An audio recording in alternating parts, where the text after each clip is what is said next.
returned. I have returned. Cormega, one of my favorite MCs of all time. One of the most underrated MCs, a tremendous discography. I think I said that word right. Hit the like button, share this video, subscribe to the channel. Now, this video was a request, like many of my videos on my channels. If you like to request a video, you can donate to the Cash App, $XDN online, and get the video about whatever topic, album, person, whatever the case you want your video to be about. Now, this person wanted me to review one of the true classic underground albums and classic early 2000s albums, and one of my personal favorite albums, The True Meaning by Cormega. Now, Cormega, for those who don't know, he came up in the 90s in that same circle with Nas and AZ and Foxy Brown, and eventually had Nature and Steve Stout, that whole movement, and the Firm movement. He had his falling out with the Firm and Steve Stout. They pretty much replaced him with Nature, and they brought a bunch of other people on that album, Wiz and so on and so forth. And you had Nori on there, Cannabis was on there, and he had his back and forth feud with Nas. And pretty much Cormega, I want to say he was pretty much blackballed because he was at Def Jam, but then his original first album, The Testament, it did not come out. It was supposed to come out in September of '98, and it never came out. Russell Simmons was said he was very behind the album, very excited to put it out, but it did not come out for whatever the reasons were. But in '98, Cormega was on the Survival of the Illest tour that had DMX and Onyx and Eric Sermon and Method Man and Redman and things like that. So he had built his name, and he got a huge co-sign when Nas mentioned him on Illmatic. And he eventually released this, The Realness, as his first debut release in 2001. And this is in the heat of his battle with Nas. Now, in 2001, this was a year when, obviously, you think of 2001 hip-hop, you think of Nas versus Jay-Z. But Nas had many feuds in this same year, this same period. A feud with Cormega over their falling out. Nas dissed Cormega on Hate Me Now. Nas having a feud, obviously Jay-Z, Rockefeller, Memphis Bleak. He went at everybody. He was having problems with, he's about to have problems with Nori, and he dissed Nelly and all these type of things. So there's many conflicts in the air at this point. But when you get to this album, and this album right here, The Realness, another classic. I kind of struggled to decide which one is better, The Realness or True Meaning. Two strong 4.5 mic albums. Strong 4.5 mics. But The True Meaning, this came out in June of 2002, and the first thing to me, and the backbone of an album, is the production, and he had great production. Alchemist, legend. Buck Wild, legend. DR Period, who did some great work with Smooth the Hustler on Once Upon a Time in America in '96.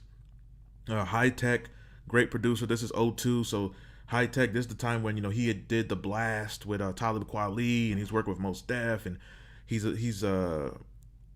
probably, I think at this point in mid '02, he's about to start working with G Unit, and then he'd have a lot of influence on the G Unit Beg for Mercy album the next year.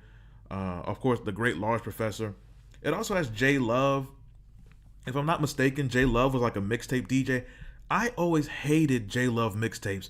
This guy, he had his drop or whatever, his producer tag, but he would put it so irritatingly frequently. I think I said those words right. He had a mixtape of unreleased Big L songs, and right when Big L's getting to the punchline, he put his tag J Love. It's a J Love production or whatever it was. This guy's terrible with his tags. Oh my god. But anyway, this album, let's see, it was critically acclaimed and won the prestigious Independent Album of the Year award at the Source Awards, back when award shows still sort of mattered.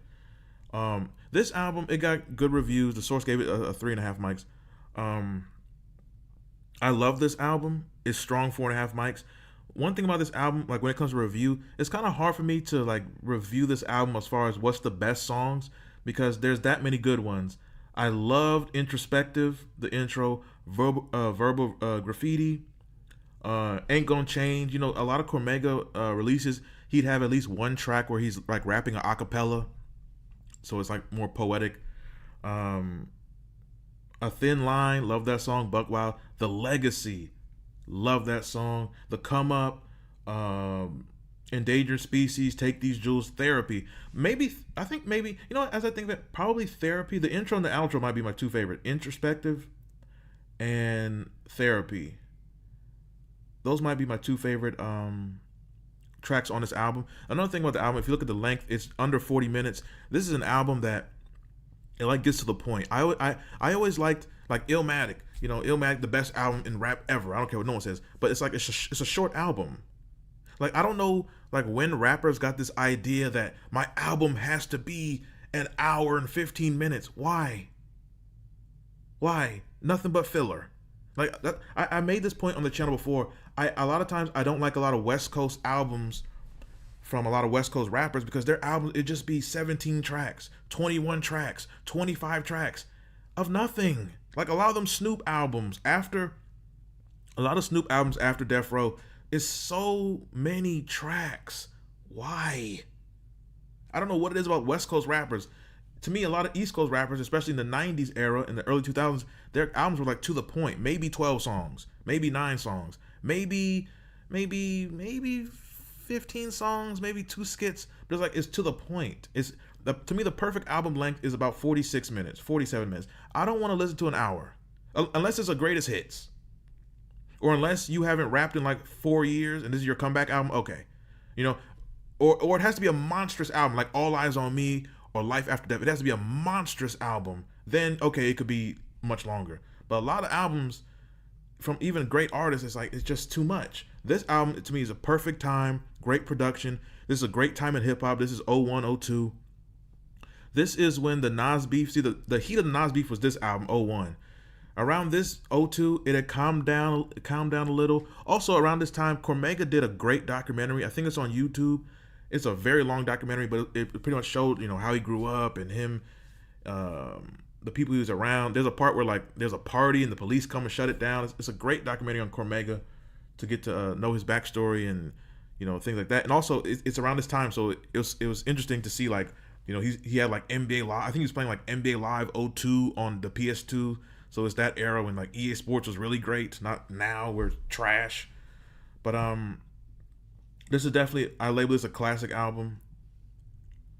And Cormega was always just consistent in his production. He had a great ear for beats, great writer. He was a poet. He's more than just an MC. He's a great MC, but he was also a poet. And there's a reason why he was in that same circle with Nas and AZ. They all can lyrically match each other, stick with each other.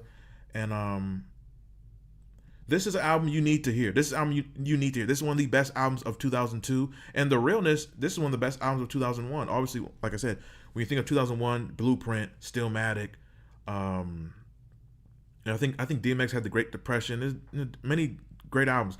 2001, I thought the best album was probably J Live, The Best Part, but you have to be a real underground head to know that album. 02, this is one of the best albums that year. You know, The Eminem Show, Nas had the first Lost tapes. You know, 02 is tremendous year. That's when 50 Cent really built his buzz with all those G-Unit mixtapes. But this is an album, the true meaning, that you need to hear. If you did not hear this album, you're missing out on an important piece of art and hip-hop history. With that said, if you've heard this album, what are your thoughts on it? What are your thoughts on Cormega? What are your thoughts on Cormega Nas beef? To me, that's a beef where you can't really call a winner.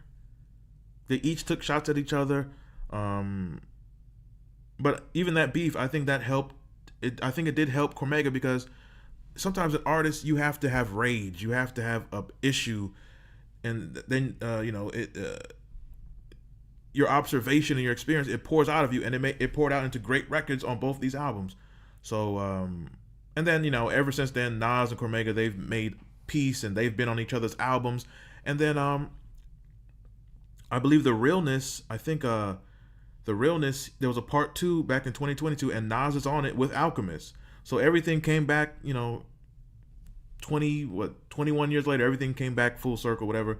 And The Realness 2, and he got Nas on a song called Glorious, produced by The Alchemist. So you know, all the problems were mended and everything like that to make even continue to make even greater music. With that said, I'm up out of here. XDN wins. If you would like to request an album reviewed, topic talked about, a person talked about, whatever the case, you can donate to the Cash App like this individual did. The Cash App is $XDN online. Of course, hit the like button, share this video with someone you know who's into hip-hop, underground hip-hop, Cormega, whatever. Make sure you subscribe to this channel. After you subscribe to this channel, you can hit the join button under the video and get a membership. A membership is a great way to support the channel. It keeps the channel going. With that said, that is it.